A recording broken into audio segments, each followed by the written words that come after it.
What's going on, folks? This is Doggone John, back from a long hiatus. I think it's been like 3 weeks or something like that. Anyway, I'm here in beautiful Montana. I'm up near the Missoula area, just camping out right now. And I wanted to kind of change directions a little bit as to my content because of the lifestyle I've been doing lately again, and kind of just give you guys some light on what I do, basically. So I basically am like a modern nomad, I suppose. So we go where the opportunity is and the beauty is and the things that we want to do and see, basically. My wife and I chose this path about maybe like 2 years ago. We got married, and we had our camper, and I bought a truck, and we just hit the road, basically. So ever since we've been doing that, we've been traveling, and we spent a lot of time in Wyoming. That's why my logo has Wyoming made, and we're residents of Wyoming now, basically out of necessity. Not to say that we might not settle down there one day, but we're traveling to see and find that out, basically, you know. So anyway, another reason basically to be doing this is to, you know, kind of figure out, if you're not happy where you're at, that is where you want to settle down, and kind of like I said, where a good opportunity is at. There's a lot of people who do this, and there's a variety of reasons for that. There's people who are old and have retired, or you know, are disabled, or whatever the case may be, and some of it's circumstantial. You know, they got a divorce or whatever it is. But a lot of these people, you know, they'll buy a camper because it's cheap to live in. Out west, especially, the land, a lot of it is government, like BLM land or whatever. It's technically public lands, you know, for all of us to use, but basically it's government sanctioned, you know, and they just basically take little care of it. A lot of the time they will help a lot of us RV people out by having, or the nomad people, by having, you know, trash cans and water and septic sometimes, and different things, trash, all that kind of jazz. So basically it's nice to be able to go to these areas and spend it's typically 16 days or 12 days at a time for free, and just get lost in the nature and kind of enjoy yourself while you're out there. You know, that's what we're doing here. We're having our truck looked at right now. It's got some injector issues, I think, so we're having it being looked at by a diesel shop in Missoula, and so for the time being, we're just camped out here waiting on that. And so it's been a lot of, you know, walking around and collecting firewood, having fires, drinking good drinks, cooking, you know, reading, things like that. Now we're able to do that because a lot of the time, you know, our needs are being met. We filled up a lot of water before we left, and because there's local places that a lot of them will do that, gas stations, especially out west. A lot of the truckers, they also need to fill their tanks with water. I think that they have some kind of system inside. I don't know for sure, but truckers fill their water up a lot. So for us, it's a great resource. We can fill our water tanks in our RVs and stuff like that, and extra cans and stuff like that. And it's all run through a water pump in your RV. So you have, you know, water to do dishes and eat and drink and all that kind of stuff. So that's basically how it goes. But anyway, we also invested in solar early on in our journey. So our rig is 30 amp, and my brother and I added on 4 100-watt panels. We have a charge controller, which is kind of like the brains of the operation. So it runs all the solar into it. It understands how much it's getting, and it plugs it into the battery at a perfect level, you know, as necessary, basically.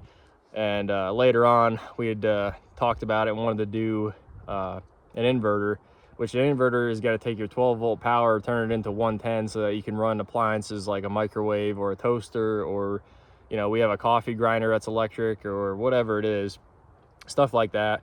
And basically, you're going to get all your solar come into your battery, you're going to store it in the battery, and then when you need to use that power from the battery, you can turn the inverter on. It's going to convert it, shoot it back into the camper, and et cetera, et cetera. So basically, it's not 100% of the time that you can use it. It's basically when you have really strong, you know, sun for the day, and you're going to be, you know, needing it for something. But we try to be pretty sparing. We're usually really well with 12 volts, stuff like that. So anyway, to circle back around to my point here, is that we're very self-sufficient, we're very self-contained, and we don't need anything really besides our basics like food and water, more or less. All our power needs are met. We can live on the free land, we don't have to pay rent. So all of our expenses basically come down to fuel and maintenance costs and our groceries and things like that. So it's another reason to get into the nomad lifestyle if you want to live cheaply and see the country, and most importantly, you're able to do it. This stuff isn't the easiest thing to do. Got this bug landing on me, check that out. Anyway, it's not the easiest thing for everybody to do. So, as us being younger people, we're able to do a lot of the things easier. We can haul the water, and we can, collect the firewood easier and stuff like that, basically. But not to say that older folks can't do it, though. There's plenty of them that do. They just maybe have to go a different route. They have to stock up more. They have to, kind of plan ahead a little bit more, because there's plenty of them that do. So, but anyway, so that's a great way to save money, explore, and just be, kind of in a different mindset. I think it's changed a lot for us. I've gotten extremely handy, because when you live in a camper and you only have one vehicle, you need to know how to work on both of those things. You need to know how to problem solve and work on both of them. If you don't, then you're going to be stranded, or you're going to have to call somebody, and it's going to cost a lot more money that way. So, I use the old YouTube University basically and figure stuff out that way a lot of the time. But the things I've learned in 2 years time, just about basics. I mean, plumbing or small electrical, whatever, large electrical, I guess, because I've done all that solar work and stuff inside. And just basic stuff is it's a good life skill to have too, as a young person or as an old person that doesn't know much. I think that if you can learn to sink or swim with this kind of lifestyle, it's very worth it, very worthy, I should say. You'll enjoy it, and it'll be a good experience for you. Not to say that you're not going to have the headaches, because that stuff happens. When you're out on the road a long time, stuff is going to happen, and some of it could be worse than others. I've seen some horror stories. I've seen, some tragedies happen. And I've seen some good things also, obviously, or I wouldn't keep doing it. But, in our time, we've almost rolled our camper over one time. I mean, we've been without power for a couple of days because of, poor sunlight or having issues with the solar or whatever. I mean, we've cracked our tanks, both of them. One was my fault, actually. I happened to be working on the solar, the inverter stuff, and I had drilled a hole, ended up drilling right down in the tank. It's stupid mistakes, something that could have been avoided, but it's hard to sometimes, when you're working out in the elements and you have limited tools or resources, it gets difficult. So anyway, it's just some food for thought. It's not all gravy, but a lot of it is really good, and I think it makes the whole lifestyle worth it if you can pull it off.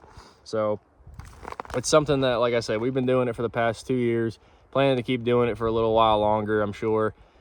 Let me take a little drink here. I don't have nothing cool to drink. This is just the old sink juice, like Randy Johnson says.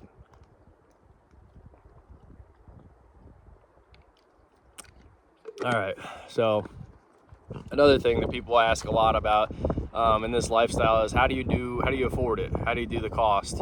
So like I said, the cost of living kind of goes down a lot.